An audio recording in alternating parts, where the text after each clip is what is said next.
వేమిరెడ్డి ప్రశాంత్ గారు. ధన్యవాదాలు అధ్యక్ష. రాష్ట్రంలో ప్రతి కుటుంబానికి 25 లక్షల వరకు ఉచితంగా వైద్యం అందించాలన్న లక్ష్యంతో యూనివర్సల్ హెల్త్ పాలసీ అమలుకు శ్రీకారం చుట్టిన ముఖ్యమంత్రి చంద్రబాబు నాయుడు గారికి ఈ సందర్భంగా ధన్యవాదాలు తెలుపుకుంటున్నాను అధ్యక్ష. కోవూరు నియోజకవర్గంలో జనాభాలో సగానికి పైగా పేద మధ్యతరగతి వర్గాలకు చెందిన గిరిజనులు, బలహీన వర్గాల వారే ఉన్నారు అధ్యక్ష. పేద మధ్యతరగతి ప్రజలు ఎక్కువగా ఆధారపడేది మన ప్రభుత్వ హాస్పిటల్ మీదేగా అధ్యక్ష. కోవూరు నియోజకవర్గంలోని ఒకే ఒక కమ్యూనిటీ హెల్త్ సెంటరు మరియు గ్రామీణ ప్రాంతాల్లో ప్రాథమిక ఆరోగ్య కేంద్రాల్లో మౌలిక వసతులు లేకపోవడం వల్ల ప్రజలు చాలా ఇబ్బందులు పడుతున్నారు అధ్యక్ష. కోవూరు పరిసరాల్లో దాదాపు 35 గిరిజన ప్రాంతాలు గ్రామాలకు కోవూరు కమ్యూనిటీ హెల్త్ సెంటర్ ఒక్కటే ఉంది అధ్యక్ష. ఈ 30 పడకల కమ్యూనిటీ హెల్త్ని 100 పడకల ఏరియా హాస్పిటల్గా అప్గ్రేడ్ చేయవలసిందిగా మీ ద్వారా వైద్య ఆరోగ్య శాఖ మంత్రి గారికి విజ్ఞప్తి చేస్తున్నాను అధ్యక్ష. శిథిలావస్థకు చేరిన Kovur community health centre reconstruction చేసేందుకు మంత్రి గారికి ఆల్రెడీ ప్రతిపాదనలు పంపి ఉన్నాం అధ్యక్ష. అదేవిధంగా ఇటీవల గ్రేడ్ 2 మున్సిపాలిటీ హోదా పొందిన బుచ్చిరెడ్డిపాళెం కమ్యూనిటీ హెల్త్ సెంటర్ కూడా దాదాపు శిథిలావస్థలో ఉంది అధ్యక్ష. గైనకాలజీ వార్డు, పురుషులు, మహిళల వార్డు నిర్మాణానికి గాను 3,24,00,000తో ప్రతిపాదనతో మంత్రి గారికి పంపి ఉన్నాం అధ్యక్ష. పెరిగిన ప్రజా అవసరాలను దృష్టిలో ఉంచుకొని బుచ్చిరెడ్డిపాళెం పట్టణ కమ్యూనిటీ హెల్త్ సెంటర్ మౌలిక సదుపాయాల నిధులు కేటాయించవలసిందిగా మీ ద్వారా మంత్రి గారిని కోరుకుంటున్నాను అధ్యక్ష. అలాగే మేము సిఎస్ఆర్ ఫండ్స్తో కూడా గౌరవ ముఖ్యమంత్రి చంద్రబాబు నాయుడు గారి స్ఫూర్తితో ఎంపీ వేమిరెడ్డి ప్రభాకర్ రెడ్డి గారి సహకారంతో పలు కంపెనీల నుంచి సిఎస్ఆర్ ఫండ్స్ తెచ్చి ఐఓసిఎల్ సహకారంతో 2,50,00,000 సిఎస్ఆర్ ఫండ్స్తో మైపాడు ప్రైమరీ హెల్త్ సెంటర్ని, అలాగే ఇంకొక సిఎస్ఆర్ ఫండ్స్ తోటి 1 కోటి రూపాయలతో ఇందుకూరుపేట హాస్పిటల్ని, ఇవన్నీ కూడా ఆల్రెడీ మేము చేస్తున్నాం అధ్యక్ష. అయినా కూడా పడవలూరు పిహెచ్సి రీకన్స్ట్రక్షన్ కోసం 45 లక్షలతో ప్రతిపాదన పంపున్నాం అధ్యక్ష. ఇవన్నీ కూడా చేసిన దానివల్ల ఇవన్నీ ఒక ఎత్తు అయితే మన ప్రీతమ ముఖ్యమంత్రి గారు ఇస్తున్న సీఎం రిలీఫ్ ఫండ్స్ ద్వారా ఎంతో మందికి న్యాయం జరుగుతుంది అని చెప్పి వైద్య సేవలు అందుకున్న వాళ్ళకి పేద ప్రజలకి ఎంతో న్యాయం జరుగుతుంది అధ్యక్ష. మా కాన్స్టిట్యున్సీలోనే ఇప్పటి వరకు ఆల్మోస్ట్ మొన్ననే 100 మందికి 1 కోటి రూపాయలతో చెక్కులు ఇవ్వడం జరిగింది అధ్యక్ష. కాబట్టి మా కాన్స్టిట్యున్సీలో హెల్త్ కోసం మంత్రి గారు కొంచెం సపోర్ట్ చేయాలని చెప్పి కోరుకుంటున్నాను అధ్యక్ష. ధన్యవాదాలు అధ్యక్ష. అశోక్ రెడ్డి గారు. Sorry brother.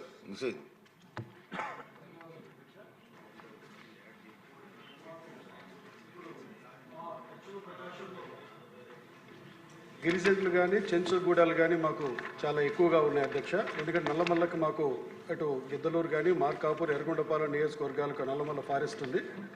ఈ ప్రాంతాలలో వాళ్ళకి ఏదైతే చెంచులు ఉన్నారో, ఈ యొక్క గిరిజన తాండాలు ఉన్నాయో వారికి ఈ ప్రసూతి కేంద్రాలు అనేటువంటివి వాళ్ళకి ఏర్పాటు చేసి 24 గంటలు వాళ్ళకి ట్రైన్డ్ స్టాఫ్ నర్సెస్ ద్వారా దగ్గరున్నటువంటి మెడికల్ ఆఫీసర్ పర్యవేక్షణలో ఏర్పాటు చేసి వాళ్ళకి సుఖప్రసవానికి చర్యలు తీసుకోవాలని కోరడం జరుగుతుంది అధ్యక్ష. అలాగే మెటర్నల్ మోర్టాలిటీ రేటును తగ్గించేటువంటి చర్యలు చేపడితే ప్రజలకు మెరుగైన వైద్య సేవలు అందించినటువంటి వాళ్ళం అవుతాం అధ్యక్ష. నేను గౌరవ మంత్రి గారిని మీ ద్వారా కోరుతా ఉన్నాను, ఇటువంటి చర్యలు ఏదైనా తీసుకుంటున్నారా అని చెప్పి నేను కోరుతూ ఉన్నాను. అలాగే మా ప్రాంతము ఉద్దానం తర్వాత ప్రకాశంలో మాకు ఈ కిడ్నీ వ్యాధిగ్రస్తులు ఎక్కువ మంది ఉన్నారు అధ్యక్ష. మాకు అంటే కనిగిరి కానీ గిద్దలూరు కానీ ఈ ప్రాంతంలో, ఎందుకంటే ఫ్లోరైడ్ కంటెంట్ ఎక్కువ ఉండబట్టి. సో ఈ కిడ్నీ వ్యాధిగ్రస్తులకు సంబంధించినటువంటి ఈ డయాలసిస్ కేంద్రాలని ప్రతి నియోజకవర్గ కేంద్రంలో ఏర్పాటు చేసినట్టయితే ఆ కిడ్నీ వ్యాధిగ్రస్తులకి మనం మేలు చేసిన వాళ్ళం అవుతాం. కాబట్టి ప్రతి నియోజకవర్గ కేంద్రంలో డయాలసిస్ యూనిట్ ఏర్పాటు చేయాలని కూడా కోరుతూ, మూడవది స్టెమీ సెంటర్స్ అనేటువంటివి, ఎందుకంటే మనకి అధ్యక్ష ఈ యొక్క కోవిడ్ వచ్చిన తర్వాత హార్ట్ అటాక్స్ కూడా ఎక్కువైనాయి. స్టెమీ సెంటర్స్ అనేటువంటి ఏంటంటే ఇప్పుడు కమ్యూనిటీ హెల్త్ సెంటర్స్లో మనకి ఏర్పాటు చేశారు.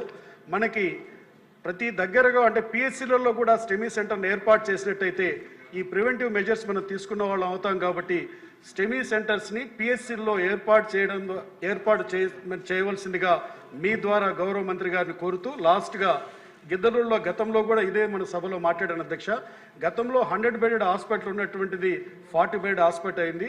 నేను మరలా అక్కడ ఈ యొక్క మీటింగ్స్ పెట్టి దాన్ని కన్స్ట్రక్షన్ చేస్తే ఫండ్స్ అక్కడ సరిపోవడం లేదు కాబట్టి ఆ 100 బెడెడ్ హాస్పిటల్గా పూర్తి స్థాయిలో నిర్మించేదానికి కావాల్సినటువంటి ఫండ్స్ని ఇవ్వవలసిందిగా మీ ద్వారా గౌరవ మంత్రి గారిని కోరుతూ సెలవు తీసుకుంటున్నాను అధ్యక్ష. నెక్స్ట్ అండి డాక్టర్ ముక్కు గురువాద నరసింహారెడ్డి గారు. అధ్యక్ష నమస్కారం సార్. మా కనిగిరి ప్రాంతంలో ఇప్పుడు అశోక్ రెడ్డి గారు చెప్పినట్టు ఫ్లోరైడ్ వల్ల చాలా మంది ఇటీవల మన ప్రభుత్వం వచ్చిన తర్వాత 70 మంది దాకా సరిపోవడం జరిగింది సార్ ఈ డయాలసిస్ పేషెంట్స్. ఇప్పుడు కూడా కనిగిరిలో డైలీ 130 మంది డయాలసిస్ జరుగుతూ ఉంది. అదేవిధంగా కనిగిరి కమ్యూనిటీ హెల్త్ సెంటర్ ఏదైతే ఉందో గతంలో 100 బెడెడ్ హాస్పిటల్గా ఉండేది సార్. గత 10 సంవత్సరాల నిర్లక్ష్యం వల్ల అక్కడ దాన్ని మళ్ళా 50 బెడెడ్ చేశారు. ఇటీవల దాతల సహకారంతో సార్ లేటెస్ట్గా ఆపరేషన్ థియేటర్ కట్టించాం సార్. అదేవిధంగా నార్మల్ డెలివరీ జరగడానికి మంచి డెలివరీ రూమ్ కట్టాం. అదేవిధంగా వార్డులో పేషెంట్స్ ఉండడానికి బ్రహ్మాండమైన సెటప్ రెడీ చేశాం సార్.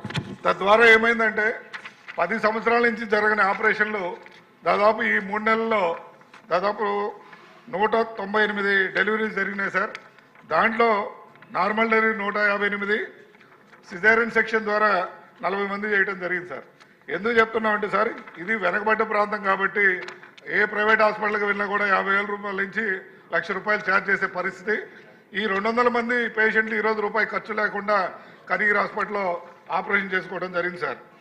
కానీ మా హెల్త్ మినిస్టర్ గారికి కూడా ఇవన్నీ వారి పర్మిషన్తో ఇవన్నీ కూడా మాడిఫై చేయడం జరిగింది సార్. అప్పుడు మేము పర్మిషన్ తీసుకొని కానీ ఈ నిధులన్నీ కూడా లోకల్ దాతల సహకారంతో చేశాం సార్. 5,000, 2,000, 100, 200 కూడా కలెక్ట్ చేసి 60 లక్షల రూపాయలతో డెవలప్ చేశాం సార్. ఇప్పుడు మా కోరిక ఏంటంటే అక్కడ డాక్టర్స్ కొరత సార్. ఒక్క డాక్టర్ డిప్యుటేషన్ వేయడం వల్ల కందుకూరు నుంచి డిప్యుటేషన్ మీద డాక్టర్ సునీత గారిని ఆమె తీసుకొచ్చి కనిగిరి హాస్పిటల్ వేయటం వల్ల ఇవన్నీ కూడా చేయడం జరిగింది సార్. ఇప్పుడు కనిగిరిలో జనరల్ మెడిసిన్ వేకెన్సీ ఉంది సార్, సర్జన్ వేకెన్సీ ఉంది, గైనకాలజిస్టులు 2 ఉన్నారు, 2 మెడికల్ లీవ్ మీద వెళ్ళిపోయారు సార్. అక్కడ పోస్టులు అయితే వేకెన్సీ ఉన్నాయి. అదేవిధంగా అనస్థిషియా డాక్టర్ లేరు, ఈఎన్టీ లేరు, ఆర్థో లేరు, జనరల్ ఫిజిషియన్ లేరు సార్. ఈ విధంగా మెడికల్ ఆఫీసర్స్ కానీ వేరే మీటింగ్ చేస్తారు. పిఎస్సి సెంటర్లో కూడా ఇబ్బంది ఉంది సార్. ఎందుకంటే వైద్యం విద్య ఇస్తే మనం ఎన్ని పథకాలు ఇచ్చినా కూడా ఈ రెండిట్లోనే ఆర్థిక భారం పడుతుంది సార్. పిల్లలు చదివించుకోవాలని కోరుకుంటుంది కానీ కర్మదాలకు వచ్చే జబ్బులకి డబ్బులు లేక ఇబ్బంది పడే పరిస్థితి ఉంటుంది. కాబట్టి కంపల్సరీగా దీని మీద ప్రత్యేక దృష్టి పెట్టమని చెప్తూ ఇప్పుడు డయాలసిస్ సెంటర్ ఏదైతే ఉందో నెఫ్రోప్లస్ వారు రన్ చేస్తున్నారు సార్ ప్రైవేట్ సంస్థ. అవి మిషన్స్ క్వాలిటీ లేవని చెప్పేసి కంప్లైంట్ చేస్తున్నారు. కాబట్టి మంత్రి గారిని అది నోట్ చేసుకొని దాని మీద ప్రత్యేకంగా నిర్ణయం తీసుకున్నారు. అదేవిధంగా ఇటీవల మంత్రి గారి సహకారం వల్ల 5,75,00,000 కనిగిరి ప్రాంతాన్ని హాస్పిటల్ డెవలప్మెంట్కి ఇవ్వడం జరిగింది సార్.